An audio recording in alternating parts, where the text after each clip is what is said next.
Hi guys, welcome to Kate's Health Talk. If you are new here, I'm Nurse Kate. I encourage you to subscribe, hit that subscribe button, hit the notification bell so that you're not going to miss any video that I post. So guys, today's topic is on heart attack. Did you know that most of sudden deaths that occur are usually due to heart attack? If you didn't know, then follow this closely. Heart attack is a condition that occurs when your heart muscles start dying due to lack of enough oxygenated blood supply to the heart or blood flowing to your heart. What causes decreased blood flow in your heart? 1. There can be a clot in your blood vessel. 2. There can be a plaque. A plaque is a fatty, waxy substance that forms deposits in the walls of the artery, hence narrowing it and reducing blood flow. A rupture of blood vessels near the heart can also interfere with the supply of the blood inside the heart muscles. Subscribe, and hit the notification bell so that you're not going to miss any video. If you find any of these signs, then know that your heart could be getting a heart attack. The first sign of a heart attack is a progressive chest pain. Normally, it's usually a left-sided chest pain radiating to the left shoulder and to the back of your left shoulder. This is because your heart is lacking enough oxygen. Also, you can get upper body pain and discomfort because the heart is trying to work very hard in order to supply oxygen throughout the body.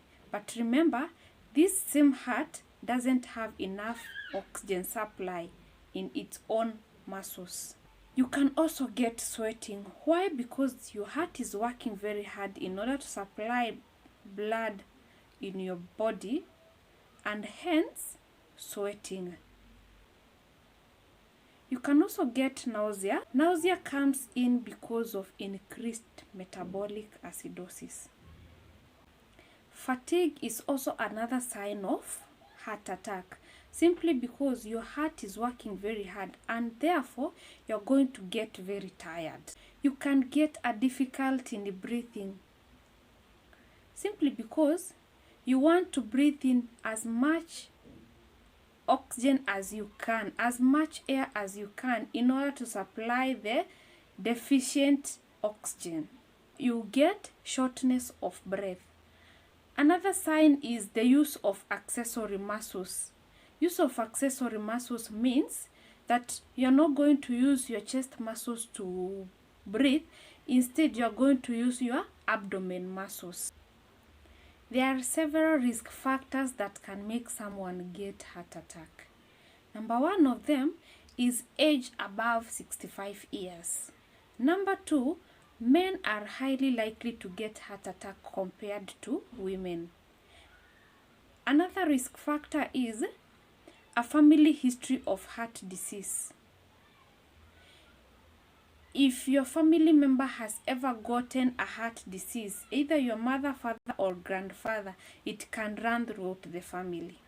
Also, race, that is African race, they tend to get heart attack. Smoking, which is avoidable, can also make you get heart attack. High cholesterol level. If you ever went to a hospital setup and you were told that you have a high cholesterol level, you'd rather control it than get yourself to heart attack. Obesity. Try as much as possible to control your weight. This is because obesity is one of the risk factors that can make someone get heart attack. Lack of exercise. Lack of exercise will make you get obesity. And this will make you get heart attack. Diet, for example, diet rich in fat. this fat is going to deposit itself in the walls of the artery, and therefore it will interfere and narrow the artery, interfering with blood supply to your heart muscles. Alcoholism as well can make you get a heart attack. Also, stress can make you get heart attack, because when you have a lot of stress, your blood pressure is going to go high. Therefore, there will be no enough blood supply to your heart muscles. Immediately you get those signs and symptoms of heart attack, you're supposed to go in a hospital setup. Go visit a doctor so that you're not going to progressively go to heart attack. And when you reach to the doctor, when you reach in a hospital setup, there are tests that will be done to confirm whether it is heart attack. And these tests are, one is ECG.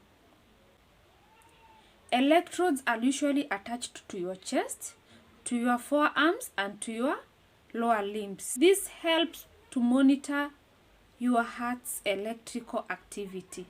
Lab works also are done to confirm whether you really have heart attack. A chest X-ray is done to determine whether your heart is enlarged. An echocardiogram is normally done to check the chambers, the 4 chambers of your heart. Medication. To manage a heart attack, you need morphine. That is found in a hospital setup. Morphine is usually to control the extent of the pain. Then you need oxygen, also found in a hospital setup, in order to supply enough oxygen to your heart muscles. You also need nitroglycerin puffs. They act as vasodilator, as in that spray given under your tongue normally acts by dilating your veins. It helps to relax the blood vessels so that the heart does not work very hard and therefore does not need a lot of oxygen. Aspirin tablet. It is a tablet that is not supposed to be missing in someone's house. It is readily available in the chemist. It's a blood thinner and not a painkiller. You can take before going to a health facility if at all you have no history of bleeding and if you have no allergy.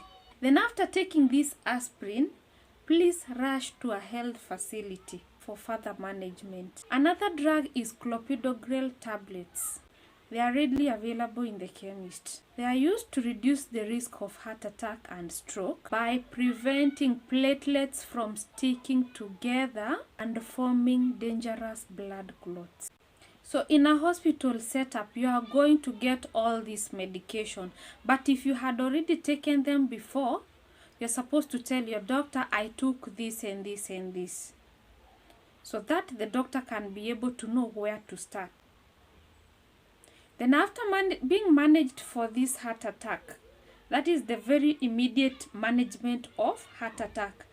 After that management, you're supposed to be admitted in a high dependency unit for further management.